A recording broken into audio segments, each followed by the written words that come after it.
Bismillahirrahmanirrahim. Assalamualaikum warahmatullahi wabarakatuh. Perkenalkan, saya Dewi Purnamasari, calon guru penggerak Angkatan 11, Kabupaten Padang Pariaman, Sumatera Barat. Pada kesempatan kali ini, saya akan memaparkan demonstrasi kontekstual mengenai pemikiran filosofi Ki Hajar Dewantara yang terkait dengan permainan anak adalah pendidikan. Pemikiran Ki Hajar Dewantara mengenai pendidikan. 1. Pendidikan memberi tuntunan terhadap segala kekuatan kodrat yang dimiliki anak agar ia mampu mencapai keselamatan dan kebahagiaan yang setinggi-tingginya baik sebagai manusia maupun sebagai anggota masyarakat. 2. Pendidikan adalah tempat persemaian benih-benih kebudayaan yang hidup dalam masyarakat. Menurut KHD, kebudayaan tidak boleh terhenti, harus tetap berjalan sesuai dengan kodrat. Jika kebudayaan terhenti, maka kebudayaan itu akan hancur dan hilang. Hal ini berlaku untuk pendidikan. Karena pendidikan juga harus tetap berkembang dan berjalan sesuai dengan perkembangan ilmu, pengetahuan, dan teknologi. Perubahan menurut KHD harus sesuai dengan 3 kerangka kebudayaan, yaitu kodrat alam, kodrat zaman, azas trikom, dan budi pekerti. 3. Pendidikan merupakan daya upaya untuk memajukan budi pekerti. Budi pekerti merupakan modal dasar untuk menciptakan keselarasan hidup. Yang keempat, pendidikan itu harus berpihak pada anak.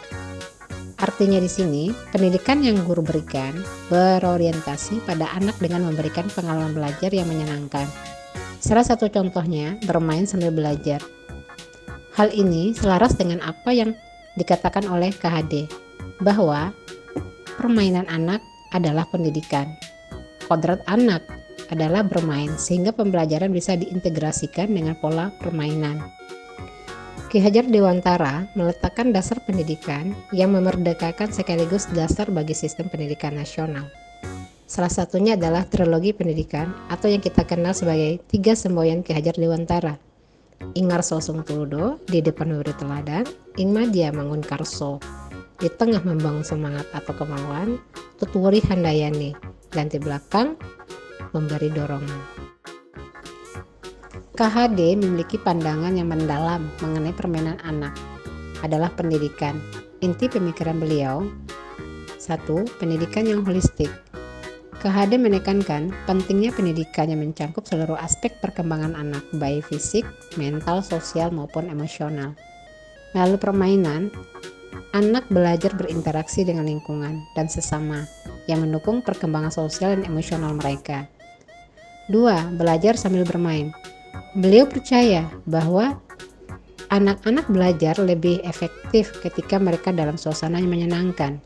Ketiga, pengembangan kreativitas dan inovasi. Melalui permainan, anak-anak didorong untuk berpikir kreatif dan menemukan solusi baru. Yang keempat, kebebasan dan inisiatif. Permainan memberikan ruang bagi anak-anak untuk bereksplorasi dan mengambil inisiatif. Ini sejalan dengan prinsip pendidikan KHD yang menekankan kebebasan individu dalam belajar, di mana anak-anak diberi kebebasan untuk berekspresi dan mengembangkan minat mereka sendiri. Yang kelima, keseimbangan antara kognitif dan afektif. Permainan mendukung kedua aspek ini dengan memberikan tantangan intelektual sekaligus pengalaman emosional yang positif. Yaitu yang terakhir, pendidikan merupakan karakter. Melalui permainan, anak-anak juga belajar nilai-nilai penting seperti kerjasama, kejujuran, dan keadilan dalam pembentukan karakter yang kuat. Adapun ide gagasan saya terhadap salah satu pemikiran KHD mengenai permainan anak adalah pendidikan, yaitu bahwa dalam memberikan tuntunan atau pengajaran pada anak tidak hanya berpusat pada guru, melainkan berpusat pada anak. Salah satunya dengan permainan. Permainan memungkinkan anak untuk belajar tanpa merasa tertekan, sehingga proses pembelajaran lebih menyenangkan. Dengan permainan, anak akan terbuka dan percaya diri untuk mengembangkan kemampuan. Salah satu permainan anak yang pernah dilakukan dalam pembelajaran adalah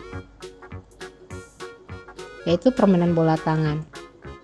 Permainan ini bisa mengasah anak dalam hal kemampuan fisik mereka, melatih bersosialisasi dan kerjasama serta kecekatan mereka. Dengan demikian, permainan bukan hanya kegiatan hiburan semata, tetapi juga alat pendidikan yang efektif dan penting dalam perkembangan anak-anak. Hasil penerapan ide atau gagasan terkait pemikiran KHD secara kontekstual.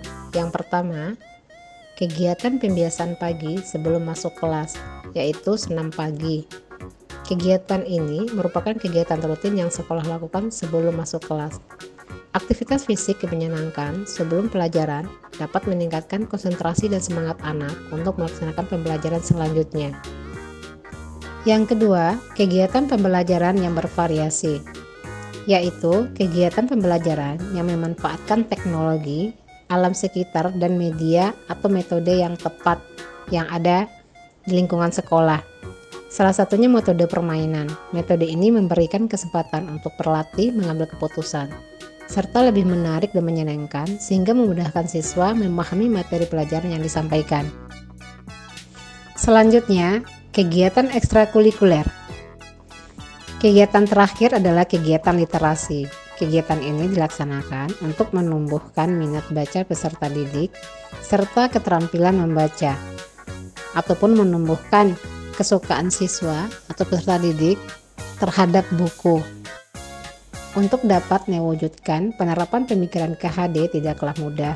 Terdapat tantangan yang harus dihadapi. Di antaranya, yang pertama, sekolah belum sepenuhnya menerapkan pembelajaran berpihak pada anak atau mengaplikasikan permainan dalam pembelajaran.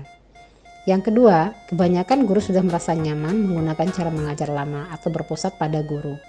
Yang ketiga, sekolah kurang melibatkan orang tua untuk berpartisipasi dalam proses pembelajaran. Yang keempat, guru kurang mengembangkan kompetensi yang ada di dirinya karena sudah merasa nyaman dengan cara pengajarannya. Tantangan tersebut harus dicari solusinya yang tepat. Antara lain, yang pertama, guru harus menggunakan metode yang bervariatif dan melihat keadaan kondisi pembelajaran pada anak. Yang kedua, guru harus meningkatkan kesadaran diri terhadap kemampuannya untuk mengikuti perkembangan pendidikan sesuai zaman. Yang ketiga, sekolah harus lebih giat dalam melibatkan orang tua dan pantang menyerah untuk mensosialisasikan peran orang tua dalam proses pembelajaran. Dan yang terakhir, guru harus memaksa diri untuk menggali serta merubah cara mengajar berpihak pada anak untuk mendapatkan pembelajaran yang menyenangkan dan sesuai dengan apa yang dimau anak. Sekian pemikiran KHD yang saya dapat paparkan. Sebelum mengakhiri video ini, izinkan saya membacakan puisi mengenai pendidikan. Melihat belum bisa mengajak mereka untuk beranjak mengajak perubahan maju. Jalan buram petunjuk tenggelam, CGP muncul, timbullah terang. Pendidikan permainan, bagi yang memainkan. Amanah terabaikan, guru anak jadi permainan. Tanggung jawab besar bagi pendidik yang mendidik dari hati, bukan zona nyaman yang hanya mencari gaji. Terima kasih, salam guru penggerak.